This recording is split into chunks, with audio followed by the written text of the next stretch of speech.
മലയാളികൾ ഉൾപ്പെടെ ധാരാളം ഭക്തർ എത്തിച്ചേരുന്ന കർണാടകത്തിലെ പ്രശസ്തമായ ക്ഷേത്ര സമുച്ചയമാണ് ധർമ്മസ്ഥലയിൽ ഉള്ള മഞ്ജുനാഥസ്വാമി ക്ഷേത്രം. ഹെഗ്ഡെ ഫാമിലിയുടെ കീഴിലാണ് ഈ ക്ഷേത്രമുള്ളത്. അവർ അവിടുത്തെ വലിയ ജന്മികളും ധാരാളം ഭൂസ്വത്തുള്ളവരും അനവധി സ്ഥാപനങ്ങൾ നടത്തുന്നവരുമാണ്. എന്നാൽ ഈയിടെയായി അവിടെ അനവധി ആളുകൾ കൊല ചെയ്യപ്പെട്ടത് പുറത്തു വന്നു. കർണാടകത്തിലെ ധർമ്മസ്ഥല ക്ഷേത്ര പരിസരത്ത് 400-ൽ പരം, അത് 1000 എന്നും പറയുന്നുണ്ട്, കൂടുതലും സ്ത്രീകൾ ഉൾപ്പെടെ ആളുകൾ കൊല്ലപ്പെട്ട കാര്യത്തിൽ ഏകദേശം 13 ദിവസമായി റിപ്പോർട്ട് പുറത്തു വന്ന്.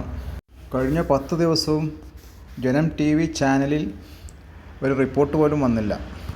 1050ഓളം വീഡിയോകൾ ജനം TVയിൽ വന്നിട്ടും ഒരു റിപ്പോർട്ടിൽ പോലും ഈ ധർമ്മസ്ഥലയിലെ കൊലപാതക പരമ്പരയെപ്പറ്റി വന്നില്ല.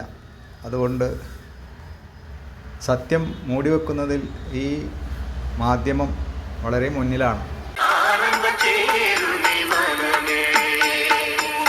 സന്തോഷം